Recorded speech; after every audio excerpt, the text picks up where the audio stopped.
আসসালামু আলাইকুম বন্ধুরা, আজকের ভিডিওতে আপনাদেরকে এই ধরনের একটা জীবন বৃত্তান্ত বানা শেখাবো। তো দেখেন, আমরা প্রথমে কন্ট্রোল এন প্রেস করলাম, একটা নতুন পেজ নিয়ে নিলাম। সংক্ষেপে বানিয়ে দেখাচ্ছি, সময় বেশি নিব না। তো ধৈর্য ধরে শেষ পর্যন্ত দেখবেন, আশা করি কাজে লাগবে।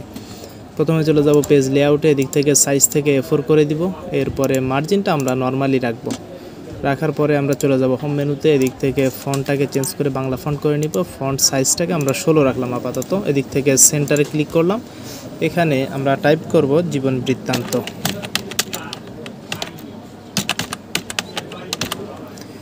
এখন যে কাজটা করব সেটা হচ্ছে সিলেক্ট করে এটাকে একটু ফন্ট সাইজটা বড় করে দিতে পারি এবং বোল্ড করে দিতে পারি। এন্টার প্রেস করলাম, এদিক থেকে লেফট লাইনে ক্লিক করলাম, বোল্ডটাকে ছেড়ে দিলাম, ফন্ট সাইজটাকে আবার 16 করে দিলাম। এখন আমরা এখানে টাইপ করব নাম দেওয়ার পরে আমরা ট্যাব বাটন প্রেস করব 2 বার 3 বার 4 বার প্রেস করলাম, ক্লোন দিলাম। দেন এখন আমি এখানে নামটা লিখে দিব। নিচে এন্টার প্রেস করলাম, তাহলে আমি লিখলাম পিতার নাম। ট্যাব বাটন প্রেস করলাম, আগের জায়গায় গেলাম, আমি লিখলাম। আবার ট্যাব বাটন প্রেস করলাম, লিখলাম মাতার নাম।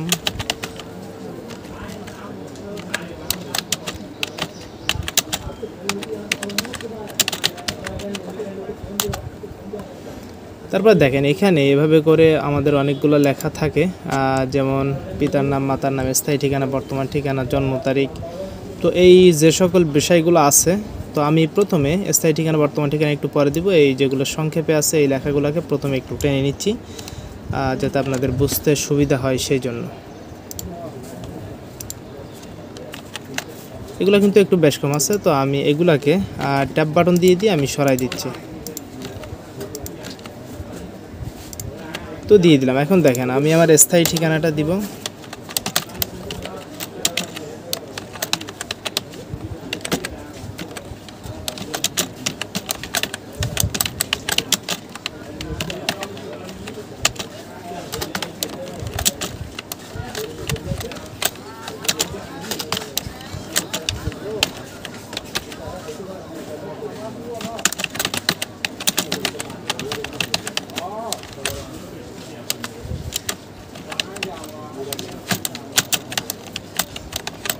দেখতে পাচ্ছেন পার্বত্য জেলাটা এদিকে চলে আসলো। আমি জাস্ট এটার আগে রেখে ট্যাব বাটন প্রেস করে এদিকে নিয়ে গেলাম।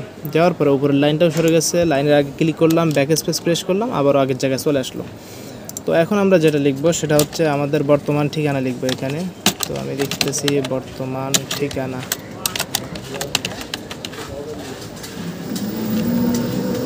ট্যাব বাটন প্রেস করলে আগের জায়গায় চলে আসলাম। আমার যেহেতু বর্তমান ঠিকানা স্থায়ী ঠিকানা একই, আমি দুটোকে একসাথে সিলেক্ট করে মাউসের রাইট বাটন ক্লিক করে কপি করলাম। এখানে এসে মাউসের রাইট বাটন ক্লিক করলাম, দেন এদিক থেকে আমরা পেস্ট করে দিব।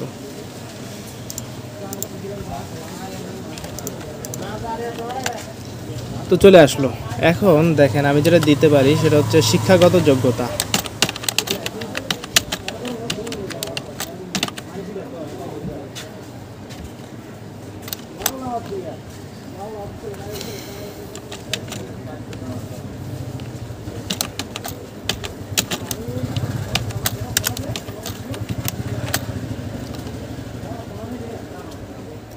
দেওয়ার পর আমরা নিচের দিকে একটা তারিখ দিয়ে দিব। তারিখের মাঝখানে একটু যথেষ্ট পরিমাণ স্পেস রাখবো, যাতে দুইটার মাঝখানে একটা আলাদা স্পেস আছে এরকম যাতে মনে হয়।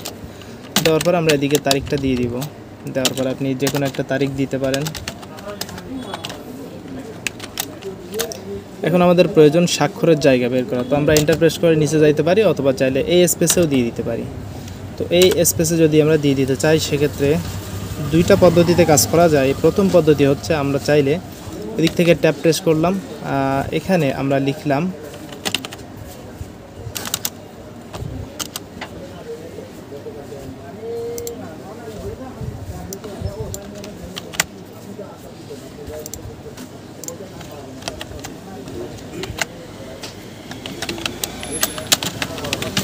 বিনীত নিবেদন লিখলাম। এখন আমরা নিচের দিকে আমাদের নামটা টাইপ করব।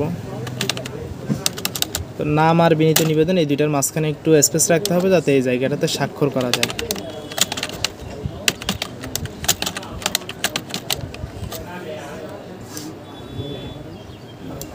আমি এখন চাইলে এটাকেও ট্যাব বাটন প্রেস করে স্পেস দিয়ে আমি যে জায়গায় প্রয়োজন ঠিক সেই জায়গাতে নিয়ে যেতে পারি। তো এই ছিল একটা পদ্ধতি। আর দ্বিতীয় যে পদ্ধতি সেটা দেখার জন্য আমি এটাকে প্রথমে ডিলিট করে দিলাম। দেন দেওয়ার পর আমি চলে যাব ইনসার্ট মেনুতে। এদিক থেকে আমরা প্রথমে টেক্সট বক্সে ক্লিক করব, তারপর এদিক থেকে ড্র টেক্সট বক্স, এখানে ক্লিক করে আমরা এদিক থেকে একটা টেক্সট বক্স ড্র করে নিব। নেওয়ার পরে আমরা টেক্সট বক্সের মাঝখানে লেখার জন্য আবারও ফন্ট সাইজগুলো এলোমেলো হয়ে যাবে, তো এটাকে আবার ঠিক করে নিতে হবে। ঠিক করে নিলাম।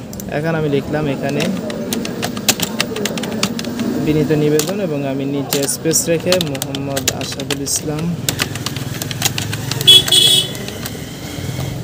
লিখলাম। লেখার পরে দুইটি লেখাকে একসাথে সিলেক্ট করে আমি সেন্টার অ্যালাইন করে দিলাম। এখন দেখেন আমি চাইলে স্পেসটা আরেকটু কমাতে পারি, এদিক থেকে জাস্ট রিমুভ স্পেস করে দিলাম, অথবা আরেকটু বাড়ানো যাইতে পারে, এরকম রাখলাম। রাখার পর এখন যে কাজটা করব, এই লাইনটাতে ক্লিক করলে উপরের দিকে ফরম্যাট অপশন পাবেন। ফরম্যাটে ক্লিক করবেন, এদিক থেকে শেপ ফিলে গিয়ে নো করে দিবেন এবং আউটলাইনে গিয়ে নো করে দিবেন। তাহলে চারপাশে যে দাগটা ছিল সেটা আর প্রিন্টে আসবে না। এখন যদি আপনার কোনো অভিজ্ঞতা থাকে বা যোগ্যতা থাকে তাহলে সেগুলো আপনি এখানে নিচে অ্যাড করে দিতে পারেন।